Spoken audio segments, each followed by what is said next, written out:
वो सिर्फ इसलिए क्योंकि बाहर निकलते वक्त उसने एक बहुत छोटी स्कर्ट पहन ली थी जिससे उसका परफेक्ट शरीर नजर आ गया। उसे 4 खूंखार से लगने वाले पागल आदमी मिल गए। चारों ने आसपास सुनसान देखकर एक साथ आकर लीसा को घेर लिया। लीसा झगड़ा नहीं चाहती थी तो उसने सहज रूप से अपनी बेटी को लेकर वहां से निकलने की सोची, पर ये पागल लोग भला उसे इतनी आसानी से जाने देते? खींचातानी में लीसा को जबरदस्ती एक अंधेरे छोटे कमरे में घसीट लिया गया। क्योंकि इन पागलों का ध्यान पूरी तरह लीसा पर था, इससे उसकी बेटी को मौका मिल गया। वो मौका पाकर चुपचाप बगल में पड़ी लकड़ी की तख्तियों के पीछे छिप गई। लड़की तो बच गई, पर मां इतनी किस्मत वाली नहीं थी। इसके बाद काफी देर तक लीसा को इन चारों दरिंदों ने बारी बारी से प्रताड़ित किया। जब तक ये पागल वहां से चले नहीं गए, बेटी बाहर आने की हिम्मत नहीं कर पाई। लेकिन तब तक मां पहले ही बेहोश हो चुकी थी। लाचारी में लड़की सड़क पर मदद ढूंढने निकली। किस्मत अच्छी थी कि एक गाड़ी ने उसे देख लिया और गाड़ी में बैठे लोग 2 पुलिस अफसर थे। टीम की अगुवाई करने वाली अफसर का नाम था कैची। वो तुरंत वारदात की जगह पर पहुंची। लड़की की आपबीती सुनकर अपने साथियों को बुलाया और उस इलाके को घेरने का आदेश दिया। जांच आसानी से आगे बढ़ी। साथियों ने मौके से अपराधियों के छोड़े हुए त्वचा के टुकड़े और कागज बरामद किए। अगर सब ठीक रहा तो कैची को पूरा भरोसा था कि 3 दिन में अपराधियों को कानून के कटघरे में खड़ा कर देगी। ऊपर से उस वक्त लीसा की बेटी जैसी आंखों देखी गवाह भी थी, जो निश्चित रूप से केस को और तेजी से सुलझा सकती थी। कुछ ही देर में लीसा को अस्पताल में भर्ती कराया गया और कैची ने छोटी लड़की के बताए हुए हुलिये के आधार पर आसपास के बेघर अपराध रिकॉर्ड वाले लोगों पर जाल बिछाया। कोई भी पुलिस को देखते ही भागा या जिसका पहले से अपराध का रिकॉर्ड था उसे कैची ने पकड़ लिया। सिर्फ एक रात में ही 7 आरोपी गिरफ्तार हो गए। नतीजा तय था, जिसने मां के साथ बुरा किया उसे बेटी कैसे भूल सकती थी। उसके इशारे पर चारों दरिंदे उनमें से निकले। कैची को भोलेपन से लगा कि गवाह और सबूत के बाद इनको सजा जरूर होगी और उस बेचारी मां बेटी को इंसाफ मिलेगा। लेकिन किसी ने सोचा भी नहीं था कि इन चारों जानवरों के मां बाप चोरी छुपे चाल चलेंगे। उन्हें भरोसा नहीं था कि उनके बेटे ऐसा कर सकते हैं। उन्होंने रिश्तेदारों और दोस्तों से मदद लेकर अपना घर तक बेच दिया और देश के सबसे महंगे और नामी वकील को हायर कर लिया। जैसा कि सोचा था, उसकी बेहया दलीलों से केस में पलटाव आ गया। चाहे महिला वकील कितना भी समझाती, जज ने उसे चश्मा और सिर पर ढकी चुन्नी हटाने को कहा और भावनाओं में ज्यादा बोलने के कारण लीना की कोई भी गवाही मानने से मना कर दिया। और तो और सामने वाले वकील ने जबरदस्ती कहानी गढ़ दी कि लीना ने जिस्म बेचने की कोशिश की,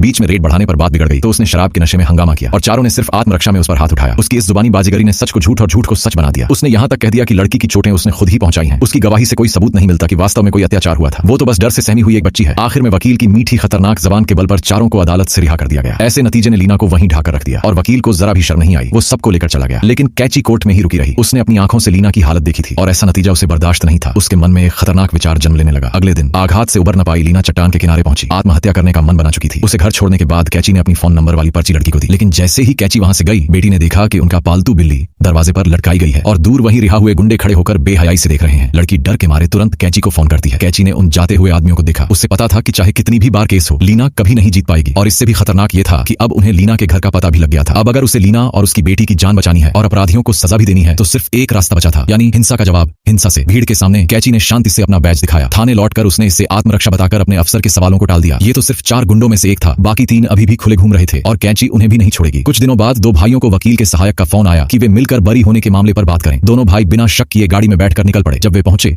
बाहर तेज बारिश हो रही थी और झरने के किनारे बस से खाली कार खड़ी थी। दोनों भाई हैरानी में ही थे कि